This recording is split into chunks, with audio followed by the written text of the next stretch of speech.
last week we got into talking about the Feast of Booths, and I wanted to finish that up quickly tonight and move on to discussing the temple itself. We talked about the Feast of Booths a little bit last week. It was originally 7 days in Nehemiah's day. They increased it to 8 days. But the occasion in the book of John, which talks about Jesus at the great day, the last day of the feast, it was probably the 7th day. That 8th one being added was just extra. There were certain rituals they carried out. Now, I told you last week that they went down with a golden pitcher out the east gate, down to the pool of Siloam by the pilgrim's path, and filled the pitcher, which had to last through the entire course of the festival. But then I read another source yesterday that said no, they went down every morning and filled the pitcher each day. And really, if you think about it, that is more logical. If they're going to offer a water and wine drink offering, that they would do it each day. But those that like so much that we've seen, you run into different stories and not always consistent.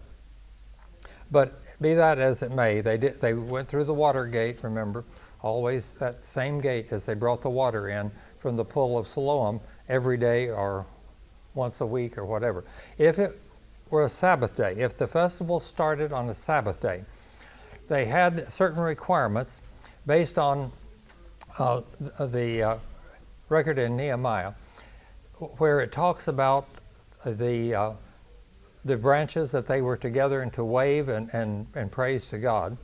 There's great controversy because Nehemiah mentions 4 things, and the Sadducees interpreted the 4 things to be unopened palm leaves, a myrtle, they said later they ruled it could be a myrtle if it had more leaves than berries. If it had more berries than leaves, you couldn't use that branch. And the other branch was then to be a willow. Now the 4th thing that was involved, the Pharisees interpreted Nehemiah to mean that those were the ingredients that were to go into making their booths that they were to dwell in. But the rabbis ruled no, that the 4th thing wasn't a branch of a fruit tree, but was actually a piece of fruit, a citron, which is a ordinary fruit for that area. It's interesting later on when you read about the Jews in Europe. This is a fall festival, October. You can imagine Jews in Europe, Northern Europe, trying to celebrate this festival, staying outside in a Northern European winter. Because, for example, this year, the festival falls in the first week of October. And so the weather might be pleasant in Jerusalem, but it certainly wouldn't be in Northern Europe. And so if you look on the internet, you can find the so-called booths they made. They were more like stage sets, and they apparently put them in their houses, it being too cold. But the citron was also very rare, and there are records of whole villages having to pool their money to buy one citron for hundreds of dollars in our money. And the Pharisees ruled that, the rabbis ruled that what you had to make this palm, willow, myrtle concoction. There had to be 2 palm leaves, unfurled, unopened, and they had to be exactly the same length. And then you had the myrtle branch on one side and the willow branch on the other. And even if you were left-handed, you had to hold them in your right hand. The citron had to be held in the left hand. And these were waved in celebration and honor and worship unto God. So this was one of those strange customs that developed over the years as far as the Feast of Booths was concerned. Now, near the end of the feast, they went down into the Kidron Valley to a place where willow trees grew, and they picked very large branches of willows and tied them around the altar. And on the last day of the feast, they took those willows and they shook them so all the leaves would fall off onto the altar. Also on the last day of the feast, they brought palm branches into the temple and beat the palm branches against the altar and shredded them, just beating them on the altar. And that's what's called the Day of Threshing, because you can imagine the mess they had to clean up the next day. They had all the vegetation that had been knocked off. And that was something they did on the last day. All during the week, during the night, I told you they set up those very large lampstands in the court of the women. Young priests were be stationed on ladders. One priest, the young priest, a priest in training, on each one on a ladder, leaned up against those giant menorahs, and his job, of course, somebody to pass oil up to him to keep filling them, and to replace the wicks as the wicks burned down with a new wick. And that's how they lit the court of the women. And sometimes, apparently, these night festivals went on into the wee hours of the morning, singing, dancing, and of course, and the courtyard there. So it was a great festival. It was the festival as far as the Jews was concerned, and it was very popular. Of course, we talked about the amount of sacrifice and the whole of the festival, a huge amount, 132, I think, plus the I don't know if that includes the last day or not. But you started out on the first day with 7 bullocks, and it went down, and to the 1 on the final day. So there was a lot of sacrifice. It was a time which was considered a time to help the poor that there might be that you knew of at this time. And it wasn't considered a Sabbath except for the day that during the festival, which was actually a Sabbath. Every day the priest went around the altar one time, marched around the altar. On the Sabbath day during the festival, they went around 6 days. On the last day of the festival, they went around 7 days. And after they went around 7 days, that's when the beating of all the leaves off the willows and everything took place. It was kind of the final thing when they went around the altar that 7th day.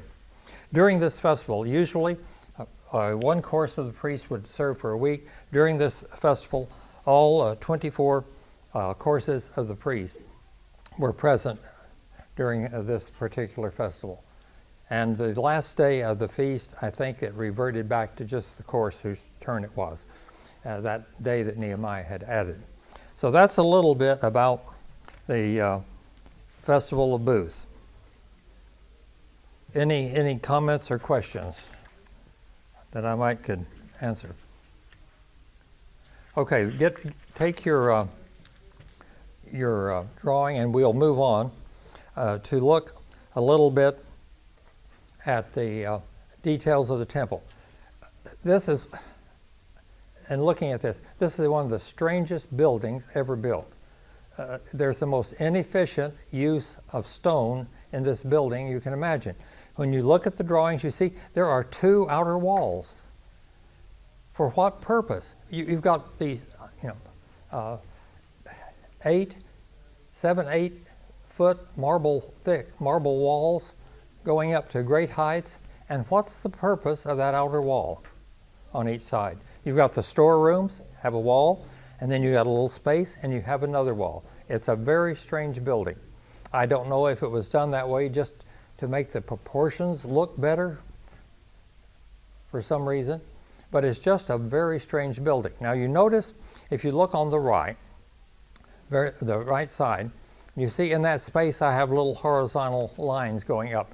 That was actually a stairwell, and you see at the bottom on the end of the porch, on the right side of the porch, at the bottom you see there was a door. There was a door from that in that area into the holy place, and there was a door into the porch, and there was a door into that stairway. The Jews called it the winding path, and it did wind. It went up, and somewhere, somehow, and it's not clear, and I can't find the reference where I read it, but they say there was a bridge, and as best I can tell, there was a bridge across from the stairway above the ceiling of the Holy of Holies that went across, and then there's another passage, of course, on the other side, just like it. Now, on the other side, it went up again, up into that left side of the porch, and that's where the door was into the huge storage room that was over the holy place and the Holy of Holies. It was the second floor above the holy place. Above the most holy place, it was the 3rd floor. There's that intermediate room. So as best I can figure out from what I've read, they call it a bridge. There was a bridge across the above the ceiling of the Holy of Holies that got you from one side to the other in the stairway. And so that's where they stored things. They stored apparently weapons up there.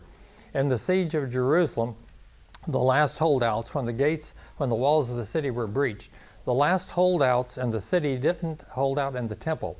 They held out till the Romans captured them in the Tower of Antonia, not in the temple. But apparently they stored weapons up there from what records we have. The two rooms at the bottom of the porch, on each side there's a room. And these two rooms were called the Chambers of the Knives.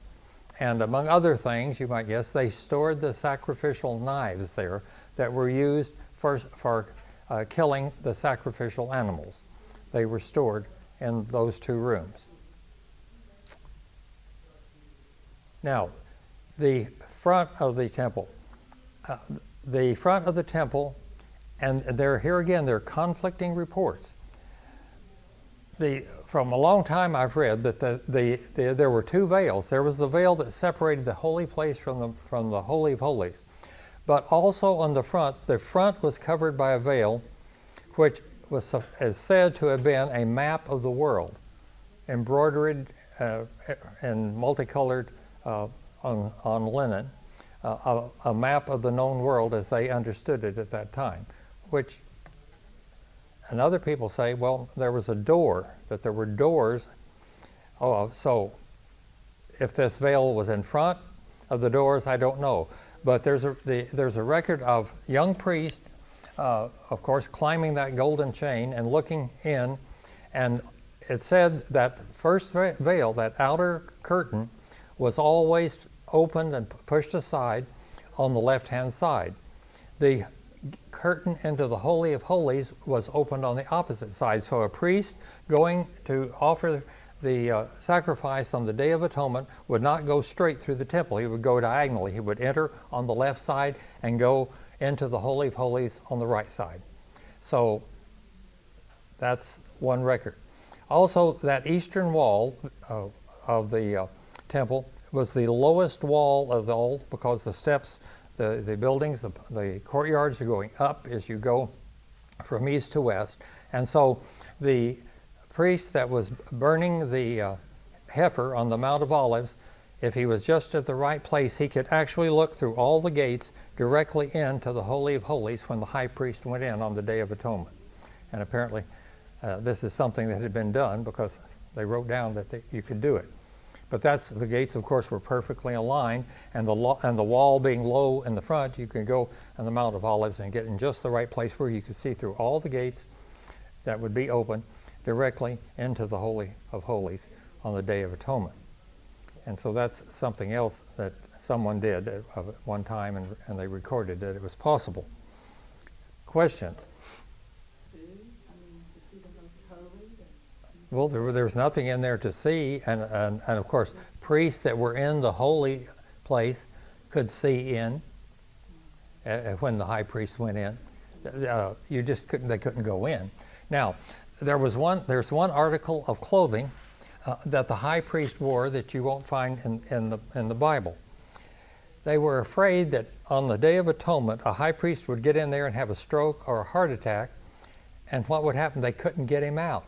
The high priest was always tied with a rope on the Day of Atonement, just in case he got in there and had a stroke or a heart attack, because they didn't, of course, want his dead body lying in there until the next Day of Atonement. And so in case something happened, they could pull him out. And just another strange thing of Jewish history. Yes, Lynn? No, it just makes sense. Yeah, it really makes sense. Yeah, it really makes sense. But it's just hard to imagine why they built the temple like they did with that extra outer wall. I read again, we talked about the 18 months versus 3.5 years to build it. We know the sanctuary was finished in 18 months. The holy place, the most holy place, and was fully completed. But you still have this figure that comes up with 3.5 years. They dedicated it. Whatever was finished in 3.5 years, that's when it said was enough was done in 3.5 years. to dedicate it.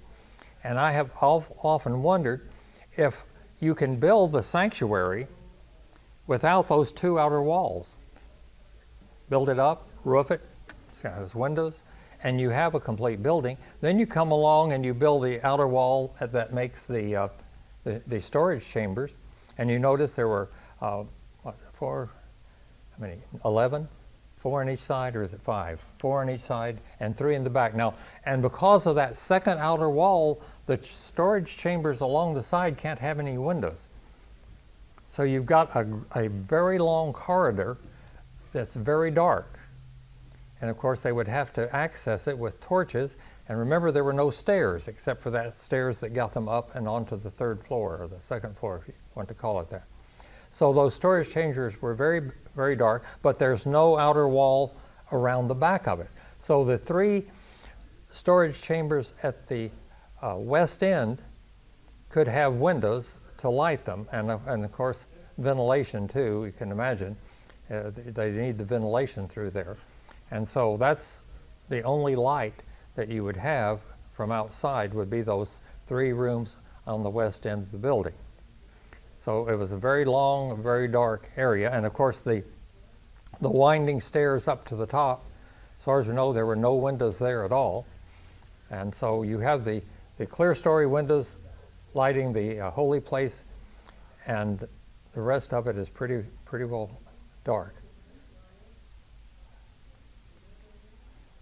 Okay, let's spend a little time then, because this is all. I don't plan to have another class next week. But Norris wanted to talk a little bit about the destruction. Josephus says the general sat on the Mount of Olives and watched the Roman army tear the temple down. We talked about this a little bit a couple of weeks ago. One of the great incentives to doing this was the large amount of gold and silver that could be stripped off those stones if you could topple them and get them down where you get to it. And so they tore it down. There, at some point, a torch supposedly set something on fire, which of the ceilings, someplace, which started a fire. How much they tore down initially and how long, I don't know.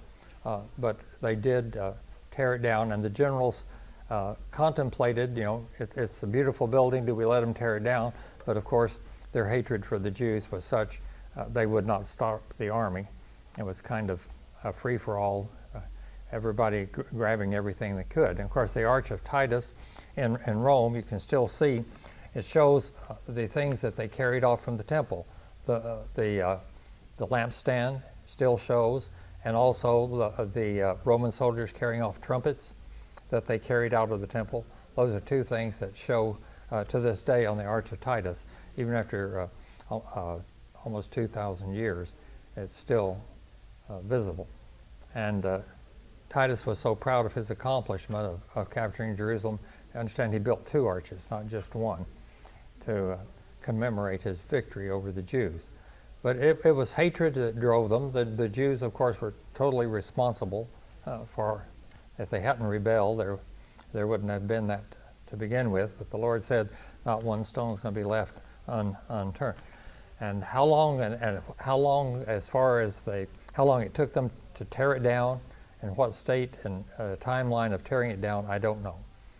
I've never read anything, Norris, to answer your question, except they did a good job of it initially, pushing many of the stones off the wall down into the valleys below, and we've seen the recovery of some artifacts from the rubble that was pushed off the walls down below. Yes, I heard Norris. one rabbi speak and said the only remnant of the walls that they really were able to find, and of course they were very deep, was the west wall. And is that true? Looks like that the other walls would have been underneath the ground too. Well, that Now, it certainly wasn't visible like we would think. That west street, and you can look on the internet, and I tried to find it the other day. There are 23 courses below the level of the Wailing Wall Plaza now, if I remember. of Herod's stonework, 23 courses, and something like 11, 12, or 13 courses above. Above the Wailing Wall, if you look at a picture of the Wailing Wall, it's very clear. You'll see the stonework changes. As you go up, you see some that changes. Some of it is Byzantine or Ottoman, and some Crusaders. And so that wall above the Wailing Wall Plaza is not all original. Most of Herod's stonework is below the level of the plaza. Now, I told you about the fight that's going on and who gets to worship where along that western wall. Now, if you go down where they're letting the less conservative Jews worship, where they're excavating, they put in steel decking for them to stand on, and they're digging down, and of course they're exposing more of that original stonework that's below the level of the so-called Wailing Wall Plaza now that's there. But most of that street was filled in, for several feet.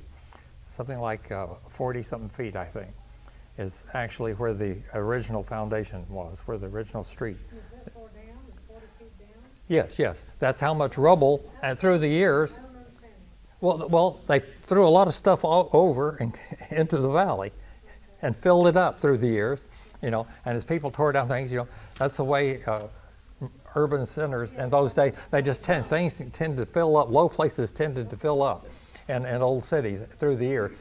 Along comes a war, something gets torn down. Well, they just raised the level, and then went on from there.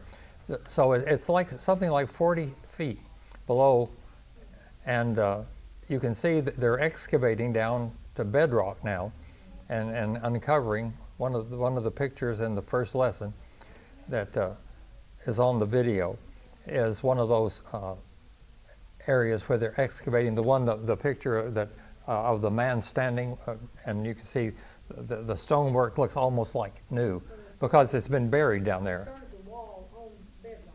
Yes. They did for the wall. They had to do the same thing they had to do with the temple. They completely tore down Zerubbabel's temple down to bedrock and started it. And of course, to build the platform to hold everything, to make the great court of the Gentiles as big as he wanted it to be, they had to go to bedrock. And those stones at the bottom are very, very thick. And again, I've read some said that they were 50 feet thick. Well, I don't think that's right. Now with ground penetrating radar, they can actually measure them. And I think a more modern number is that they're like 13 feet. The bottom course is like 13 feet. So and remember, there's no mortar. They had to do it. It just had to be held up by gravity. So they started rolling. So they moved the stones as we talked about in lesson 1, class 1. They slid them down the hill with cranes controlling them, put them exactly into place with a 1-inch setback on each course, slid them down the hill, and then fill that in, and to have a platform to work down there, and slid the next course down, filled it in and just kept filling it up till they got up to the top and leveled it all out. So, but to retain that amount of dirt for as high as it had to be, you had to have a massive wall at the bottom to keep it from collapsing. There was a line drawing over 150 years old that someone made that was at that time, and the dirt was almost up to Robinson's Arch, that portion that protruded out of the wall. They've drawn it that way. Now, is that the way it would have been, where they had to dig, of course, locked down? They've been, I don't know how far it actually was, but Wilson's Arch, is partially remodeled. Yes. And you see it's pointed. They had an earthquake, and the Ottomans were afraid that Wilson's Arch that wall was going to collapse, and they reinforced it. That's why it has a point in the Wilson's Arch. But how deep the street was, or the rubble was right there at the point of Robinson's Arch, I don't know. But right now it's like 40 feet above the bedrock, further up at the Wailing Wall Plaza.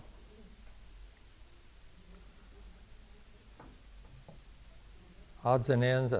Any questions? The court of the Gentiles, when did they allow Gentiles to come in? anytime. For what reason did they do that? It was- If it was a Jewish temple, Yeah. It was a civic place. The court of the Gentiles was not part of the temple. It was strictly a civic okay. plaza. And so business was carried on there, and banking and everything else was carried on in the court of the Gentiles. It was not, we talked about the fence. Until you crossed that fence, that low marble wall with the sticks above it, until you crossed that line, you weren't in holy ground. So all the outer courts, all the way around, were just large public places. Now and before the festivals, they opened the gates at midnight. Before the festivals, because they would come in. Well, priests would be coming and often getting things ready, maybe early for a festival, and throngs of people. And just like for the feast, for the festival of booths, if the first day of the festival was a Sabbath, you had to bring your palm branch, willow, and myrtle branch in and store it the day before, because it was considered violating the Sabbath if you carried it in on the Sabbath day. Had nothing to do with work, but they made a great deal about everything on the Sabbath day was work. Can you put in your false teeth on the Sabbath? That was hotly debated. Can you wear a wig on the Sabbath? Can you pin a brooch? If you're a woman, can you pin a piece of jewelry on your clothing on the Saturday? Can you take a bath on the Saturday? And if you do, how do you dry off without working? And some said you had to dab with the towel, and others said, no, you can just dry yourself off like normal. They debated every facet of life imaginable and had a ruling on it. And what Jesus said, void the law of God with your traditions. And it's like conservative Jews today, watching HGTV. This couple, they had 2 complete kitchens built. Well, there's actually one room, but 2 sides. One side, you cook the meat dishes. The other side was for the dairy. 2 complete. Refrigerator, stove, dishwasher, the whole works. And they also had lighting put in because on the Sabbath evening, Saturday night, Friday night, the start of the Sabbath, they couldn't turn the lights off. It was just foolishness. It's just foolishness. Because all the law said was you can't work on the Sabbath day. Not that you can't get dressed or take a bath. And all it said about dairy and meat was what? You can't boil a kid in its mother's milk. Very simple. But on top of all of the years and years and years of just piling things up, and everything was decided by a rabbinical court. We talked about, there were the Sanhedrin, met 2 minor Sanhedrins. If you go to the first one at the court, into the court of the women, and they couldn't answer your question, you went to the ones that met inside the court of the women, and if they couldn't answer your question, then you would get it kicked up to the whole Sanhedrin for a ruling. So you had this tremendous amount of just everything imaginable regulated. And of course the worship was the same way. What they did on the feast days. Nothing in the law about all of this. It was just tradition. On the afternoon after the feast is over, on the day the children got to eat the citron that they'd been carrying around, and that was a treat if they got to eat it when the feast was over. But you carried it in your left hand, and you waved your palm branch, willow, myrtle branch in the other. Nothing in the law said that. No, well, they were. The law talks about, the Nehemiah about, and that was a great discussion. Was that? And they call that, if you look it up, it's called the celebration with the 4 species. You had the three kinds of leaves and the citron. And of course, this is a celebration of harvest time and everything, and they read all kind of symbolism into those 4 species. Was at the time of the destruction, the church was already established. Yeah. And then you had those Jews who were still holding on to the old wall, and they were, of course, had to flee because they were being killed. And those that did flee, did they start their same religion, or did they proselyte and became Christians? I know the Northern Kingdom, of course, you know, idolatry crept into all those 10 tribes. Well, there were after the captivity, there was no idolatry. That's the amazing thing. After the captivity, they had their taste of idolatry. They went, both north and south went into captivity. Never again were they idolatrous. So there was no idolatry. Some might not be faithful, but there was no idolatry, just like there had been in the days before the captivity. Now, what the Romans did after the second revolt, they actually, of course, they carried off in AD 70. They carried off thousands, tens of thousands into captivity as slaves. But after the second revolt, a few years later, they finally just emptied Jerusalem and renamed it, gave it a Latin name, renamed it, and just to try and wipe out all remnants of Judaism. But that you have this transition that had been taking place of tradition, and so when the temple was destroyed and there could be no more animal sacrifices because there's no temple to offer the sacrifices, you have the completion of this transition from, as the book I told you I ran into on the internet, the transition from the religion of Israel into rabbinic Judaism. There's no sacrifice, but there's holding on to certain things. And so this rabbi figured, well, we'll have atonement, but it'll be bloodless. We'll have a day of atonement. It'll be bloodless. There won't be any sacrifice. There won't be any scapegoat.